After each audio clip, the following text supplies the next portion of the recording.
getting into things where we will have a conversation then around where are we going, in which direction are we headed when it comes to certain things. And even as we do, joining us in the Situation Room this morning, in the hot seat of the Situation Room, the Inject party leader, MORARA KEBASO, is here this morning. MORARA, good morning. Good morning. How are you? I'm very well. How are you? Very well. Happy Labor Day. Happy Labor Day. Uh-huh. If you were the president, you would be wishing us a happy Labor Day. How would you do that? No, even before I wish you a happy Labor Day, first I would have made sure that I reduce the amount of taxes on the pay slip. Then secondly, I would have ensured that there is an increment in the salaries for normal Kenyans, especially the minimum wage bill. So even before you wish people a happy Labor Day, you need to make them happy first. They need to have something to be happy about. Let's assume that we are now happy and that you are the president and that you are wishing us a happy Labor Day. So we just wish us a happy Labor Day. Wakenya hamjambo. Hatujambo. Sasa nimeweka mpango. Mwaka huu hawa wafanyikazi mimi nitaongea na huyu waziri. Tutaongeza sasa hii pesa ya ya kutoa kila mwezi ili tuweze kufanya enough savings ili tuweze kuendelesha taifa letu. You know, it's been a while since I spoke like William Ruto. So I need to sharpen it a bit. You need to remember because some of the things of late I've been entering into my new role of just trying to lead a new wave of change among the young people. Just to get our country going in the right direction, because you see sometimes people forget too fast what we were up to last year and what the Gen Z was all about, and then we start sliding back to what we were fighting against. Indeed. Yeah. So we're going to get into that, especially some of the things that you've spoken of just recently, looking into that particular movement. But let's welcome you to the show this morning with CT, and he's going to give you today's proverb, and you interpret that for us. All right. We are in the People's Democratic Republic of Algeria. When I think of others' misfortunes, I forget mine. Yeah, it's more like our Swahili proverb for nyani haoni kudulwe. That sometimes we speak so much about other people's failures and forget about our own failures. And I believe that proverb is more for the Kenyan people to also remember that they also have a responsibility that they need to own about the kind of leadership that we have in our country, that they've also contributed to that mistake. And once they own that they have made a huge contribution towards the mistake of leaders that we have through election on the basis of tribe, then we can move forward towards the change that we want. It's lovely. So the blame doesn't fall squarely on just the leaders alone. Even the Kenyan people have their own share of the blame. Yeah. Okay, so that's interesting because the last couple of days have been interesting as well. I believe it was Monday when we saw the pictures on certain steps of individuals who had visited one another, folks belonging to parties or belonging to coalitions, and then making their desire to run for, positions in the next election made up of many: Eugene Wamalwa, Martha Karua, Fred Matiang'i, Mithika Linturi, Kalonzo Musyoka, and a couple of others. And you had some choice things to say when we are looking at the future of Kenya's politics. You said this cannot be the future of Kenya's politics, essentially. That is very true. You see, crooks are not just in the government. Crooks are also in the opposition. The problem is not just in the government. The problem of lack of leadership and corruption and theft of public funds and tribalism, it's not just in the government. It's also in the opposition. So when we talk about draining the swamp, we are not just draining the government swamp, because the message that I've been trying to carry along for most Kenyans to get is that removing William Ruto alone without having a proper replacement of a person with integrity who has a vision to take this country to greater heights is not a success. That even as we purpose to remove William Ruto, because that's our purpose as the opposition, to remove William Ruto, we should also think about what is the replacement, so that you don't remove William Ruto and put William Ruto Pro Max. And I was honest about some of the figures that we have in the opposition, who they were when they were in government, what they stand for, even right now when they are in the opposition. And surely, for us as young people and, Gen Zs and millennials, this is not the future that we are looking forward to. These are not the people that we believe will be the transformative agenda or the progressive agenda of our nation. So the moment is calling for a third force. The moment is calling for a third option.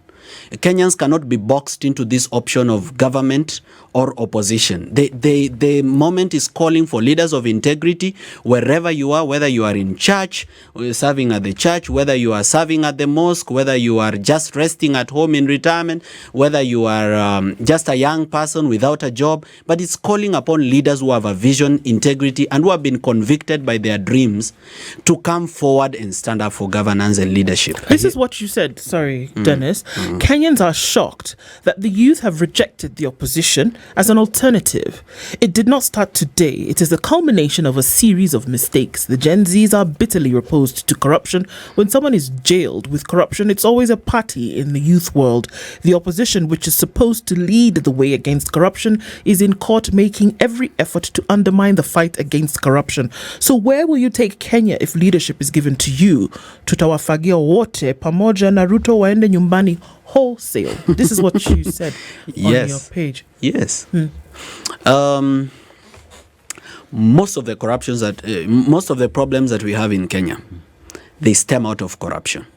If you talk about a failed education system, we invest 650 billion Kenya shillings every financial year in education. So if it is failing, it's poor policy, poor implementation, and theft of public funds. If you look at the poor healthcare, it all stems out of corruption. Why did we kill NHIF? It is because of corruption.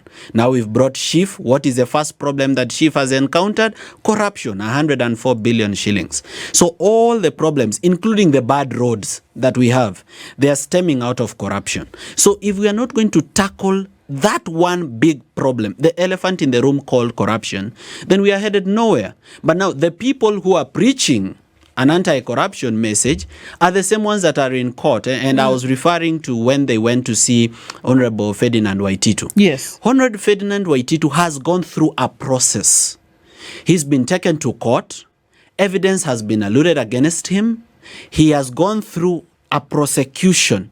He's been put on his defense. He has defended himself, but he has been found guilty of corruption. Then he is jailed. The same people who hope to be our future, who are selling to us a new dream, are in court to defend him against corruption. But I was not shocked, because you see, for example, these people are used to this kind of things. For example, Eugene Wamalwa was Yoweri Museveni's lawyer in 2001. And you know what Yoweri Museveni stands for. So they didn't start today. The same way I said that these problems don't start today, even their behavior did not start today. Most of them, when they were in government, they have a lot of questions. If you begin with just Eugene Wamalwa, they have a lot of questions stemming out of their service during the time when they were in office. Because you remember that the Aurora and Kimwarer dams scandal actually happened when Eugene Wamalwa was the cabinet secretary. This Twake Dam, which was supposed to cost us 36 billion, that's now going to cost us 49 billion, was signed under Eugene Wamalwa's term as the cabinet secretary for water. This Itare Dam, which I showed people in the Vampire Diaries, which was actually a loan. It was on a buyer's credit loan from Italy. It was actually signed when he was the cabinet secretary for water. So these are his contracts. These are the things he did while he was in office. You can see the stalled Mwache Dam in Kwale. These are billions and billions of shillings that have been lost in a way that is shocking. Mythical Inturi, fake fertilizer scandal. The Russian fertilizer that was donated to us, that was again repurposed and sold back to the Kenyan people. These are the people that we are talking about and referring to them as, the would-be future. So I was very disappointed to even see that Kenyans have quite forgotten very fast. We need to keep pricking the consciousness of Kenyans and reminding them that there is a reason why the Gen Zs were saying they are tribeless. We were not denying our identity. We are not saying that we don't have a place that we come from. All we are saying is that we don't want tribalism to be the qualification for leadership, where you just vote for somebody from your tribe, even without looking at their history, even without looking at their vision, even without asking them for a manifesto. You just say, huyu ni wetu, kura kwako. Huyu ni wetu, kura kwako. The end result of it is that it gives us leaders of very poor integrity. Yeah? Leaders are trooping to Wamunyoro to go and see Rigathi Gachagua. Outside Wamunyoro's house, outside Rigathi Gachagua's house, is a road. The road is called Kwa Wamboi, Karandi Road. It was worth about 1.2 billion shillings. He received a kickback for that road of 15 billion shillings to his bank account. How do you know this? How do you know that? Oh, okay. Let me give you the facts. So now, this is it. It's called the 21-kilometer Marua State Lodge, Kwa Wamboi, Nduduini, Karandi Road. It passes outside his house. Now, the money was deposited to a bank account owned by a company called Skytop Agencies. The director of Skytop Agencies works at a salon owned by the Gachaguas. She's called Miss Maka. She's a hairdresser. She works at a salon owned by the Gachaguas. And this contract was worth 1.5 billion. Okay. And 15 million shillings was deposited in his bank account. So if this is the person that you're bringing forward to say that now we have a leader, now we have a future. We always see Rigathi Gachagua taking a walk in the mountain, you know, in mornings, you know. It's healthy, yeah. Morning walks. Where he walks, I was there for Vampire Diaries. Just where he usually walks, in Mount Kenya Forest, there is a project called the Sagana River Restoration Project. That project was worth, I think it was about 1 billion shillings. Okay? The Sagana River Restoration Project. It was worth 1.1 billion shillings. This project was given to a company called Baran International and Gachagua's company, which is called Machine Center Limited. Belongs Gachagua to was Rigathi paid. Gachagua? The director is Gachagua's PA and CDF manager. Is called Wahome. He was paid 443 million. And the project stalled. And now we are looking at Gachagua as a future. How can he be the future? How can we be jumping from the frying pan Straight into the fire. to the fire? Now, Kebaso, as you speak clearly, you've been a jailed community before the entrant of, you've been a jailed community as the opposition pushing this agenda. But here now you raise very critical matters. One would assume that these are issues that you've raised with your crew, let me call them your crew, with your partners in this opposition. Yes. Have you raised these with the party? What have they said? You see, I've sat with the opposition in about 5 meetings. I may not agree so much with Jimmy Wanjigi politically, maybe we may not be on the same side. Okay. But I was happy that in every meeting, Jimmy Wanjigi kept asking the same question. He kept saying, what are we uniting for? He kept asking every single meeting until it became like a bother. But he was asking a very fundamental question. He said, yes, you're saying we should unite. Cross-political and cross-generation. Young people and old from different political parties. But our unity cannot be just to remove William Ruto. We have to offer a better future. So what are we uniting to do? And that question, was it answered? It was never answered because you cannot ask the problem to be the solution to the problem. How do you expect the problem to answer you on what the solution is to the problem? And they are the problem. And even when I saw Honorable Kalonzo and Honorable Eugene, you know, whatever I'm speaking about now, which began about 2 days ago, is something I've been speaking privately. But it has gotten to a point when I can't keep quiet. So is it official that you're out of that? Completely. I should not be counted there. Let them own their own mistakes. Whatever shall befall them is upon them. But for me, as a young person seeking better leadership, it will be a very great mistake to betray the blood of those who lost their lives on the street whose brains were splattered after being shot by police, fighting for better governance, to just join in an opposition that is not offering a better future, that is not offering justice, that will not audit the debt because they are the source of the debt, that will not pursue corruption because they are corruption itself. You call them tumbocrats as well. First of all, what do you mean? Tumbocrats are people that are greedy. You know, there is greed that is in Kenya that is amazing. You see, we expect you to steal if you are needy.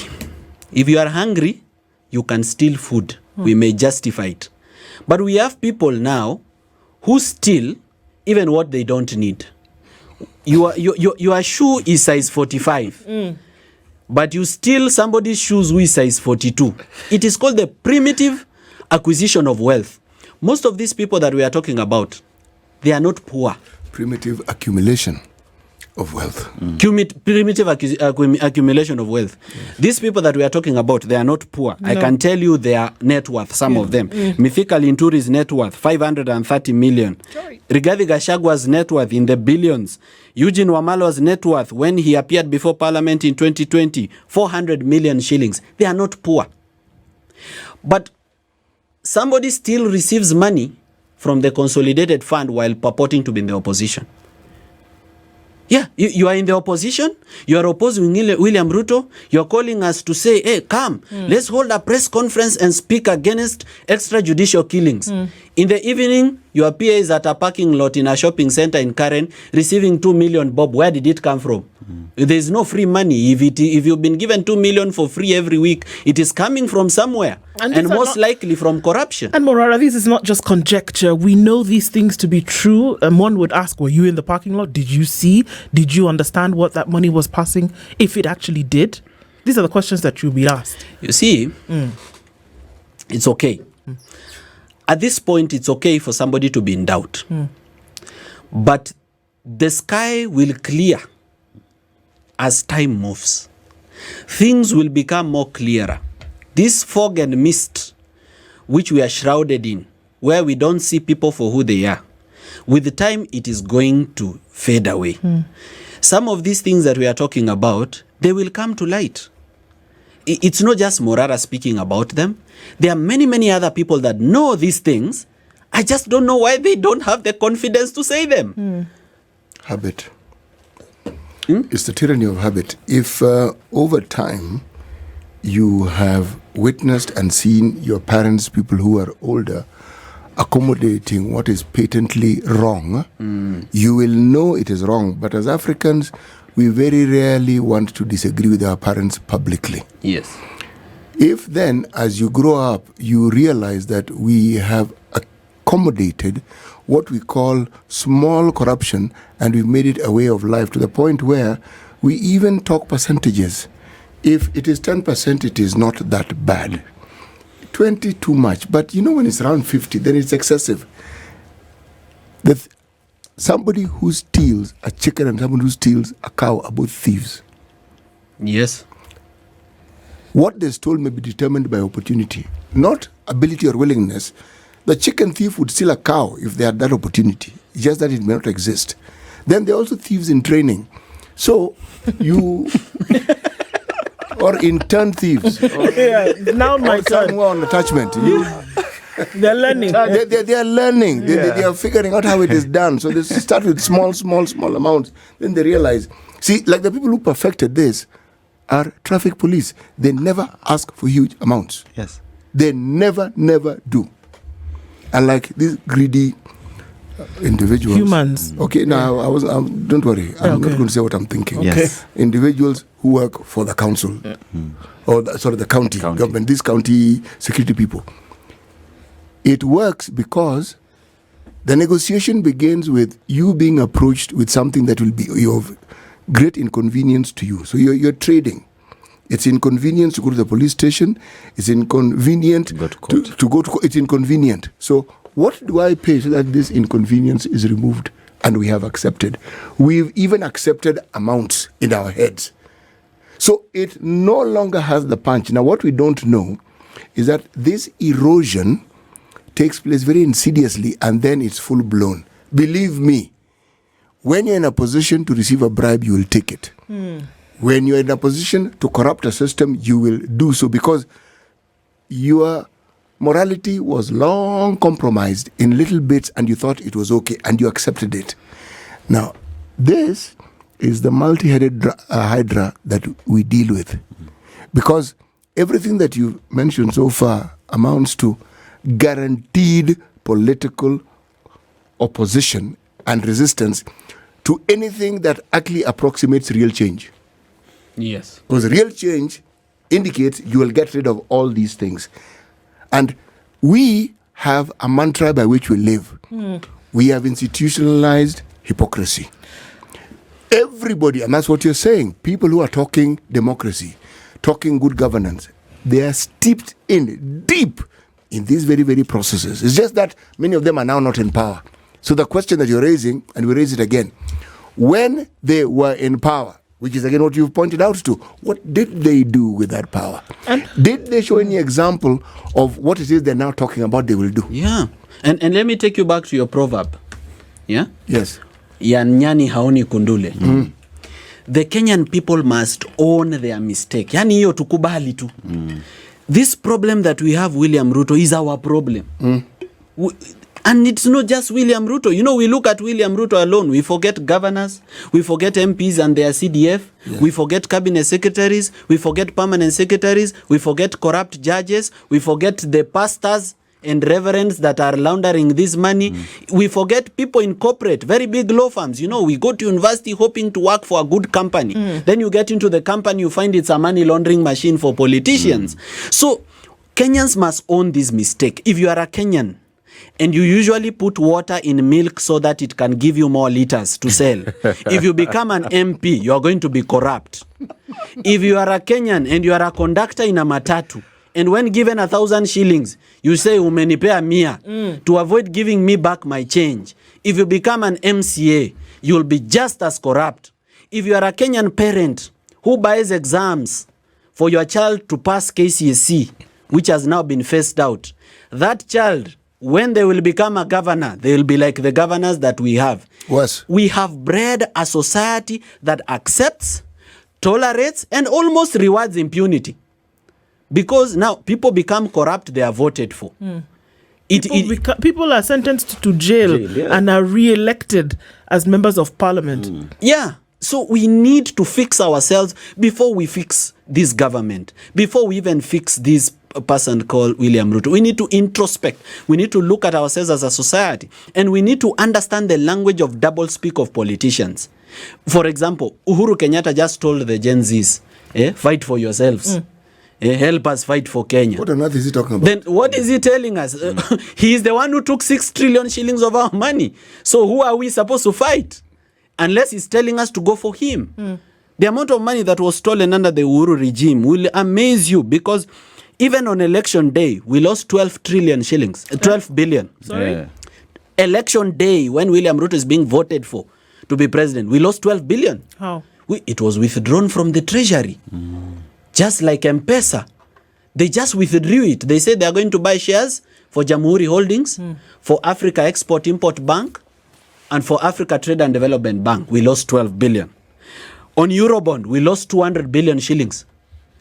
On COVID-19, the KEMSA kits, we lost 200 billion. On SGR, we lost 600 billion. We paid twice for the project. On Huduma Number, we lost 10 billion. On Maisha Number, we lost 1 billion.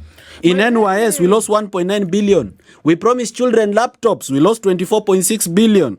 With NCPB, we lost 1.9 billion. BBI, we lost 2 billion. Imperial Bank fraudulent schemes, 34 billion. Now, MORARA, when you say lost, what do you mean?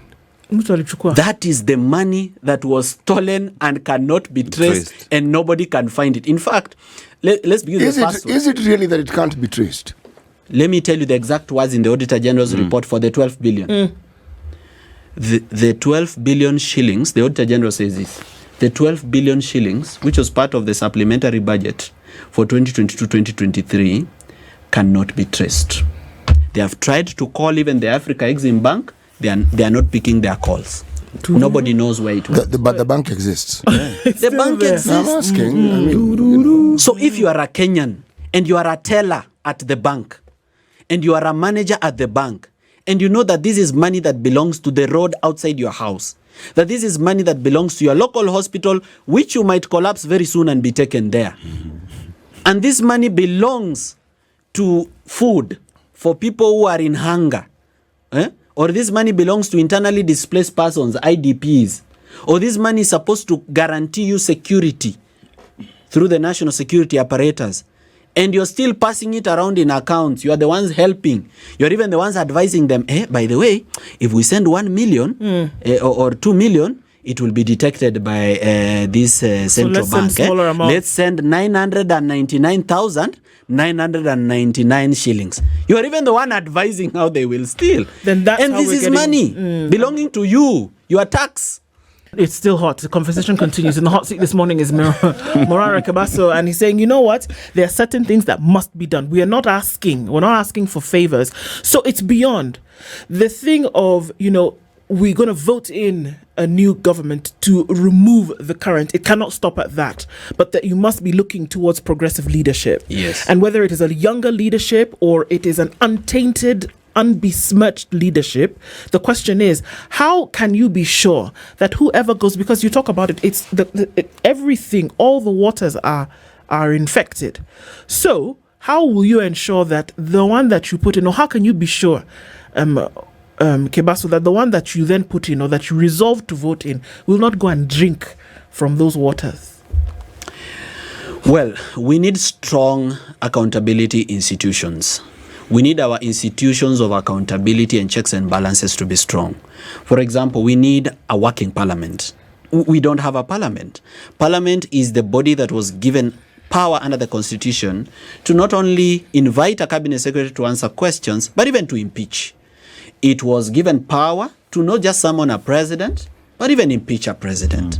When we have a parliament where every member of parliament is a contractor, every single member of parliament is a contractor with Kera. So if you raise your head to speak against the government, they pull your file from ESCC for the tender of the road that you did with Kera. Or they pull your CDF file of money that was meant for bursaries that got lost. Then we have a compromised parliament that then cannot check the executive. I'm asking the young people of Kenya. You came out to the streets. You said you want better governance. The people you are asking to give you better governance are incapable, unable, completely, impossibly unable to give you the good governance you are asking them for, because they benefit from this system as it is. So if you want to change this country, stop limiting yourselves. Stand up, be the members of parliament, be the senators, because you qualify and you have the numbers. 15 million votes is enough to have a whole parliament, a whole senate, and a new president. Stop underrating yourselves. Stop seeing yourselves as voters. Sisi ni voters. Think of yourself as the leaders you are looking for. And when you occupy those positions of governance, please don't embarrass us. MORARA, we talk about position of leadership in the country. Yes. It is never given. Yes. You take it, right? Yeah. And even as we get to taking these leadership positions, we want people who have clean track records. Yes. Many individuals out there, talk of Emeritus CJ, Maraga is out there running for leadership and everything. But the young people as well must want these things so badly and the change that they do desire. Yes. One would ask, what would your shadow cabinet look like in terms of having it right and getting it right? First, we need to reduce the size of the cabinet. Even before we talk about the individuals who are supposed to be in the cabinet, we need to reduce the size of that cabinet. One of the problems we are dealing with is wage bill, not just in the national government, but even in the county governments, where 70%, 80% of the money goes to salaries, remuneration, gratuities, and then we are left with very little money for development, and the rest goes to the payment of debt. I cannot say here on this show on Spice FM which individual I would give which office. But I would say it this way. Indeed, in Kenya, I have met and seen and interacted with leaders of integrity. My question to them from this show is, why are you afraid of standing up? You see, when good people keep quiet, then they should not complain when fools lead them. Kama we unajua we ni kiongozi mwema lakini umelala kwa nyumba, wash ndiye ana campaign ama mtu anafanya sex trafficking ama mtu ambaye anafanya gold smuggling yeye ndiye ana campaign, ama somebody who owns a brothel yeye ndiye ako kwa campaign trail anatafuta kura. We unataka kura ikuje kutafute kwa nyumba kweli? Actually, it's a little more complex than that. Sometimes there's a category of person who actually understands that politics very well. They may even have participated in it in the background somewhere. And probably what they saw and how they understood the outcomes, it dented them permanently. They realized this one, hapana. Hapana. I agree with you. No, I am this one. Let me do other things. Do we have an understanding that so long as we don't have a supportive public that also yearns, it begins with the leadership. Yes. Yeah. We give the example of Michuki rules. We give the example of that Kibaki era, a brief period there when a lot of sanity came back into the country. The citizens joined in. When the matatu owners pushed back, they were told, it is okay, we will walk. It is all right. They towed the line and order came into that industry. But if I take this discussion to a larger platform, whether I'm talking about El Salvador, whether I'm talking about Tunisia, whether I'm talking about Ethiopia, whether I'm talking about Ukraine, these countries got new leaders. They got leaders who are younger, infinitely younger, and they campaigned on platforms of change, and many of them showed clear signs of bringing change.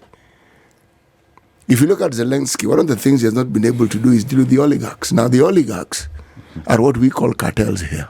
Yeah. Okay? Somewhere along the line with all the changes he proposed, if you look at Tunisia, what then happened was a lot of promise and then just went back to authoritarianism, went back to jailing people. The very things, and this was after the Arab Spring, which they thought we are going to escape from this. Our neighbor Ethiopia, wonderful changes, even won a Nobel Prize for his efforts. Then the Tigray issue comes along, and my friend, it's like all the gains. And this is a man who had even penned a peace agreement with Eritrea. They had been enemies for a long time. Suddenly, it's like we're back to factory settings. This is my submission. A public that understands the role they need in helping keep the leaders in check. I grew up in a time where when you came home with something that parents could not do the arithmetic and figure how you got it, from the time you're in school, you're told return it. Even if you say, my friend gave me, return it. Return it, yes.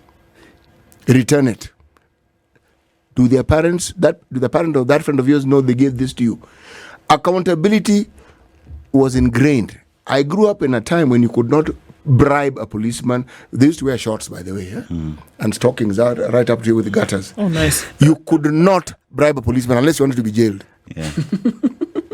Okay? Yeah. So, the things we talk about are not impossibilities. They are things that we have seen. But we have a problem of, we've been jaded and traumatized so much that we like to take a path that offers least resistance. Yes. Change requires you to confront things and to attack resistance. Do you think that they're enough, or do you think that there are folks who are ready to embrace that change or to do the hard work? I believe that the younger population is ready to embrace change, and that is why they've been at the center of my messaging. Not to say that I'm avoiding communicating to the older generation, but we need to solidify the younger generation. And one thing that makes me happy about the younger people in Kenya is that they are willing to walk away from tribalism, because tribalism, as I've told you, gives us a very bad quality of leaders. There's something that City has said about being ready to get into the murky waters of leadership and how dirty politics is, and why some of these leaders of integrity avoid politics, because it's very dirty and it will dirtify them. And that is true. Yeah. That's not easy, especially in this era of misinformation, disinformation. Yeah. We have an army of bloggers on social media with 20, 30 Facebook accounts. Guns for hire. Yeah, accounts for hire. One person has 20 X accounts, another person has 20 X account. If they flood on your post, if you are a woman seeking leadership, they will sexualize you. They will make you a hooker. They will strip you in front of your children. They'll create AI images of you naked. They'll create fake videos of you, being caught red-handed under the bed sheets. Politics is very dirty. I was a man enjoying my life until when I decided to be active politically. When I became political, I became a con man. Yes. I became this, I became that. But this is it. Good things are cooked through fire. If you avoid the fire, you are avoiding the blessing. You cannot avoid the fire and expect to be diamond. That's true. So this is a stage we have to go through. Because if and when somebody becomes president, even if it were me, I'll have to deal with some of these issues. For example, if I become president in 2027, one of the issues I'll have to deal with is how do I recover stolen public funds, and how do I balance that against the peace and stability of the nation? Because if I go after a former president and tribalism is still deeply engraved in our people, people say I'm targeting their tribe, and it could easily slide into a civil war because this person has billions of shillings, maybe trillions, which he can buy weapons from neighboring Uganda or neighboring RSF in Sudan and fight back the government. Yeah. And just by going after this person, I would have caused a war. So it's not easy. Of course it's not. And that was my question. Because leadership is not easy. Every time we make reference to folks who went through the bloody struggle and they did what they needed to do to get their, position, we reference a number of people. We reference Kwame Nkrumah. He wasn't even 40 years old. We reference people like Thomas Sankara, was barely 30 years old when he did the most of what he did. He died at a very young age for the struggle. Look at Ibrahim Traoré today, who is the interim president of Burkina Faso. He's 37. So we're not talking about old foggies. Sorry, CT. We're not talking about old foggies who were in their evening years, such like you had mentioned in your post. In at the same time, we're talking about people who went through bloody conflict, and I mean bloody literally. The shedding of blood, it was difficult. They had a lot of opposition. They said, we're going to go through this thing, blood, sweat and tears, in order to destabilize and deconstruct the status quo. Yes. And in many cases, they survived it, even though they died. What do I mean? Today, we still talk about Kwame Nkrumah. Today, we still talk about Thomas Sankara. Yeah. Today, even if he's still here, we are talking about Traoré. Everybody's talking about him. Right? They are immortal. Have we been pushed to the wall enough to say that we are ready to take that? Yes. Has it gotten to the point whereby you say, you know what? It doesn't matter anymore. We're going to go for it. Revolution is not a walk in the park. It is not a party in a teacup. It isn't. It is difficult. I don't think we are there yet. Okay. Because majority of Kenya is village. And one thing that is in the village is food. You see, whether you work or not, if you are, for example, where I come from, whether you go to work or you don't go to work, you still eat. You can eat at your grandmother's house. You can eat at your aunt's house. They will not chase you. You can eat in your house. So we have an economy supported by very hardworking women in the village, and people don't pay taxes in the village. So the pain of bad governance does not get to them. Actually, people pay taxes. It's indirect, but they pay. Yeah. They don't pay direct taxes, so they don't feel the pain. They don't know that when they buy a kilogram of sugar, they've paid. Taxes. They don't know whether they buy a cigarette, they've paid. They don't know that when they buy cooking oil, they've paid taxes. But because they don't pay taxes direct to KRA, like the working class, then they don't feel the pain of bad governance. In fact, there's a member of parliament who is in this picture, by the way. Yeah, I'll not mention who. I'll let you guess. The same way you let me guess your proverbs. There's a member of parliament who is in this picture who used to be a member of parliament, who used to tell his people, I don't want to do tarmac roads, because if I do tarmac roads, the vehicles will be speeding along these roads and you will die in accidents. For the love of God. And the people agreed with him. And for that reason, he kept getting re-elected without ever doing a tarmac road, because people knew that tarmac roads bring accidents. There's a People die. positivity So there. there's a lot of civic education. No. I see positivity. Yeah. I see positivity. And the answer to your question lies in many issues. So let me contribute to one of those many issues. Kenyans are willing to be led. Yes. They accept leadership. They will even believe in you. So are we saying that people who mean well and have the spunk to actually do the good they say cannot lead? They can. The problem is getting people to see things differently. What difference do I mean? Do we have, and I'll present as in the form of a question, leaders who want to champion change but have no wish to be elected? And I equally ask another question on the same. Are Kenyans ready to lead this change that they want to see? Morara? What I would say is that Kenyans are waiting to be led. And sadly so, majority of the Kenyans want to be led by the kingpin of their tribe. The problem with the kingpin of your tribe is that the kingpin of your tribe is most likely a former deputy president or a former minister who had corruption cases. So anytime William Ruto needs them, he calls them and they go by running. In fact, he might buy all of them.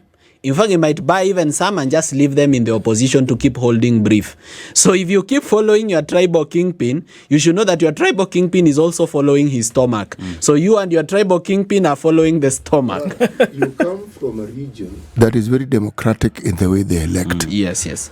ODM for a long time held sway, but people are elected in parties which you didn't even know of. Yes. So essentially, they have shown they will elect the person. It's true. The person, not necessarily the party. The people who even hopped parties and they still get elected. That's true. Silvana Sosoro was elected on Kenya Social Congress Party. My member of parliament for Borabu constituency used to be Ben Momanyi on a Wiper ticket. Machogu, who used to be the CS for education, was elected as a member of parliament on the National Agenda Party of Kenya. We elect everybody. Even Richard Onyonka was elected on Ford Kenya ticket. And he has kept changing and he still keeps getting elected. Yes. You see, the point I'm trying to make is this thing we're speaking of with regards to our citizenry already exists. It is as, yes, our people are already that way inclined. Luo Nyanza, which predominantly votes ODM to a child, we have pockets of people, yes, and even the unborn one.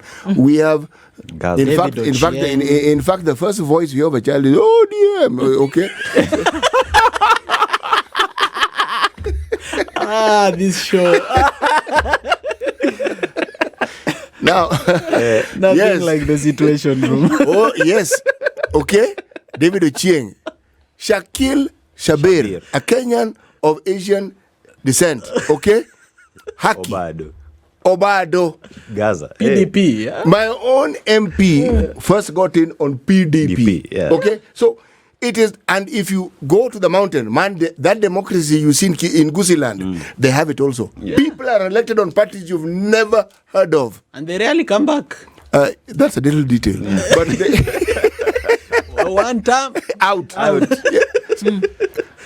Even that one time out shows you the level of democratization that they have. Yes. The qualities that we seek, we have already. And that's why I asked, if I go back into history and I look at people like Martin Luther King, Malcolm X, Mahatma Gandhi, these people didn't want to be elected. Yeah. Mandela was given that job of president and was a one term, but Mandela was not campaigning to be president. He was campaigning to bring about change. Why do I say this? There's infinitely more gravitas if you want change and there's nothing you want the citizens to give you. Because if there's something you want the citizens to give you, then you've already started trading with them. They figure, okay, you have told us what you want. Now, what are we going to get? If you do not want to be elected, there is nothing to bargain with. Yes. what are they going to bargain with you?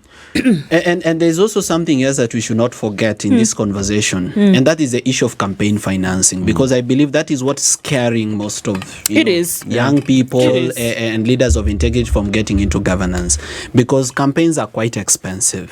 Fellow Kenyans, are you ready to stop taking money from politicians so that these campaigns can be cheaper? Secondly, for purposes of campaign, moving around to be able to sell your message, you need some financing. Are we ready to change our attitude towards campaign financing? Because to be a president, you need about 5 billion for campaign. To be governor of Nairobi, you need about 400 million. To be a member of parliament, you need about 50 million. Where is a young person who has no job or who is just a JSS teacher supposed to going to get this kind of money to campaign? Come back on that, but I want to put a question in here, because we do have jurisdictions in the world whereby you have what they call PACs, and PACs essentially put together money for campaigns. So you will have, whether it is influential people in society, whether it's celebrities or things like that, we will see people coming together to form these PACs, and they're putting in significant amounts of money for their candidate to run for election. Are you proposing the same thing for young people who may not have a kitty and say, Morara wants to run for president, look at what I'm saying, put your money behind me? This is what I'm telling the young people. I've already taken the shame out of fundraising. I've already borne the brand for you. I am the one who is taking the hit for raising funds from the public. Now, since I've already taken the shame, even when they called you a scam and a fraud, and I'm still doing it, taking money for, and I will always do it because I know that's the future. That's the only way I can kick the door open for young people to come and occupy these spaces. So, since I've already taken the shame out of this, and nobody can shame the shameless, now start. Do not be afraid. It doesn't have to be publicly. It can even be privately. But don't be afraid to approach people of influence in your circle or in your society who you believe can assist you finance your movement, your campaign posters, or even your videos for you to be able to campaign and deliver the governance or vision that you have for people. Don't be ashamed. Usiogope kuomba. Itisha, because when you ask money from people, you'll be accountable to them. In fact, leaders who raise money from the public, they rarely ever betray the public because they know the consequences. If the public has contributed even 100 bob to your campaign, it's very personal. By the way, sometimes on social media, you see Kenyans angry sometimes with some things I say. It is because they invested and they don't want their investment to go to waste. Indeed. That is why I'm put on a very high standard of accountability. Can that narrative change? Can that narrative change? Because we are fixated on these huge amounts that must go into elections. And you'll be told billboards, blah, blah. I get all that. I understand it perfectly. If you want to campaign in a village, you know the leaders in that village. The same money that they would give you, is it possible for those villagers to agree that they will boil bananas and maize? They will, and you'll also contribute to that maize, and porridge, and even tea, and you'll come for that gathering. Is it possible? Yeah, we can fundraise resources that is not cash. Let them resource that meeting of yours, and you contribute as a member. I'm giving a simple example because if you want change, you must start with change. Yes. But when we talk these huge amounts, they represent our reality, but must they permanently be our reality? No. However, we cannot take away, even in developed democracies. Right now, we have an election in Canada where my role model, Pierre Poilievre, is running. We just had an election in the US for Donald Trump, and you've seen the costs of those campaigns. The society can always raise resources for you. For example, if the young people were to say, we are raising a president, what you do, don't print posters. Just make a design. Post it on your Instagram and on your Facebook. We are going to share to all the people that we know.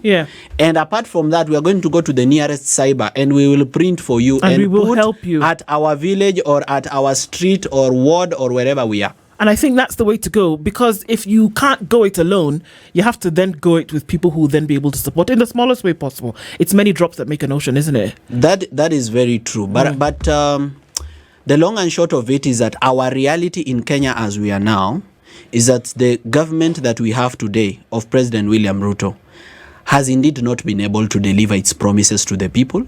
It has presided over enormous corruption, and this government needs to be checked. People need to be accountable for the money that has been stolen, for the deaths that happened even on the Gen Z protest of last year. But for this accountability to happen, leadership has to change, but it has to be leadership that will be willing to pursue the accountability. MORARA KEBASO, the leader of Inject Party, has been here with us this morning. Insights that we can take from and learn from. And let's see how long we can take this forward. Thank you for being here. We look forward to the next. Thank you. This is the Situation Room, the only way to start your day.